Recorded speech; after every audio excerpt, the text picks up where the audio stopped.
Hi, everybody. My name is John DePietro, and it's my pleasure to welcome you to Salisbury 500. It's the only show that we know of that connects interesting people who are qualified to talk about interesting events on a national scale. My name is John DePietro, and I want to welcome you to see and hear what Rich Rubino has to say.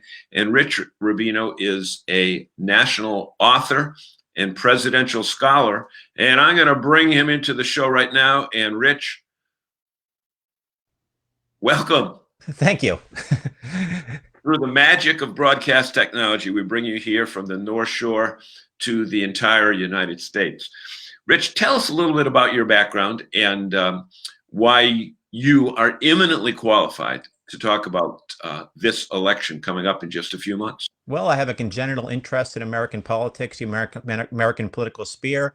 I've written 4 books. The most recent is American Politics on the Rocks, kind of about the interesting side of American politics. And I've also, I appear on about 4 radio shows every week Really? discussing Good. what's going on. And there it is right there, the Bible. American politics. Now, this reminds me of a textbook, which I used to avoid wholeheartedly in college, but this is pretty interesting because you've got photos, you've got everything imaginable in this book. So I'm looking forward to talking about some of the things that are in there.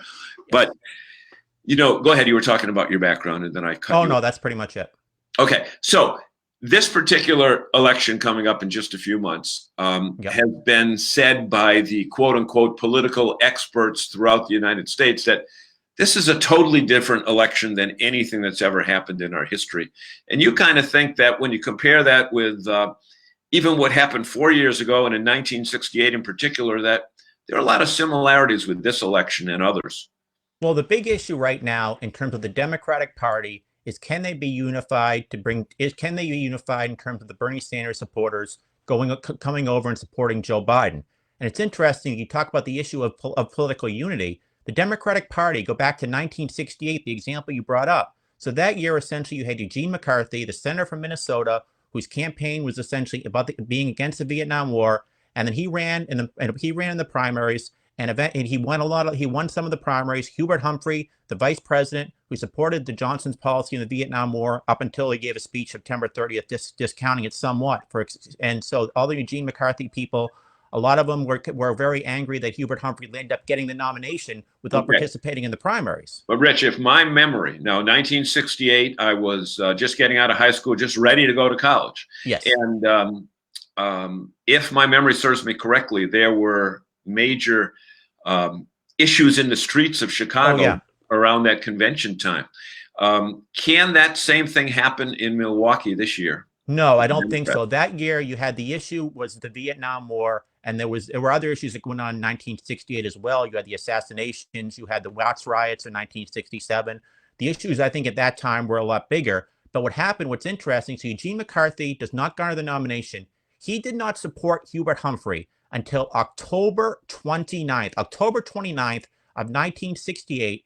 And when he finally decided he was going to support Hubert Humphrey, his official statement was, quote unquote, "I've decided I'm going to support Hubert Humphrey for president, and I ask that my supporters suffer with me." Talk about a tepid endorsement. And well, could you even call that an endorsement, really, when you look at it was a backhanded endorsement.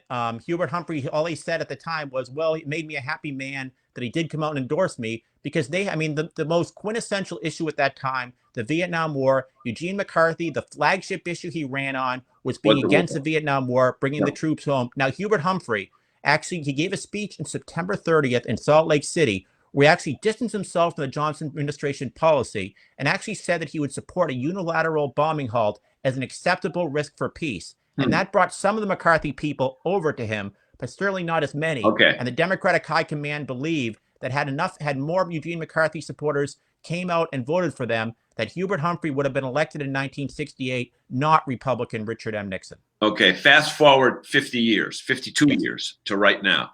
Obama coming out in support of Biden very recently, a lot of people said, oh, it's too little too late, or it's very late. Yeah.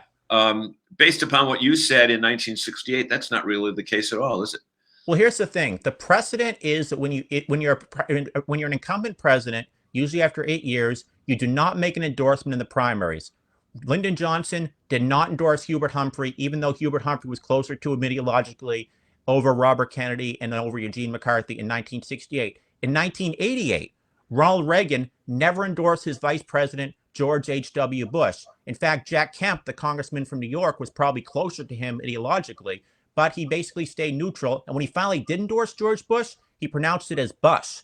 So that's the precedent. Now, Bill Clinton kind of changed that precedent because he did support Al Gore over Bill Bradley in the Democratic primary. What Barack Obama is doing is essentially what most presidents do. You don't make an endorsement. Oh, one more thing. When Humphrey ran again in 1972, Lyndon Johnson actually gave a $500 check to Terry Sanford of North Carolina, one of Humphrey's opponents. And he actually put him in a book called The Vantage Point. He gave him a signed copy when he came to meet with him. There was a $500 check in there. So Barack Obama not endorsing till now is not really that unprecedented. Okay, and I'm guessing that everything that you told us here and several thousand other bits of political information are included in this book. Categorically. Right. Okay. So where can people buy that book? And secondly, how can people find out more about your story? Oh, well, they can just find it on Amazon.com, certainly. In terms of my own story, you can go to www.polita-geek.com, and I certainly put up any interviews that I do. I put up on that website. Okay. So we want to thank you so much for joining us on this edition of Salisbury 500, and we look forward to having you back in the near future. Indeed, I'd love to. Thanks so much. Thank you.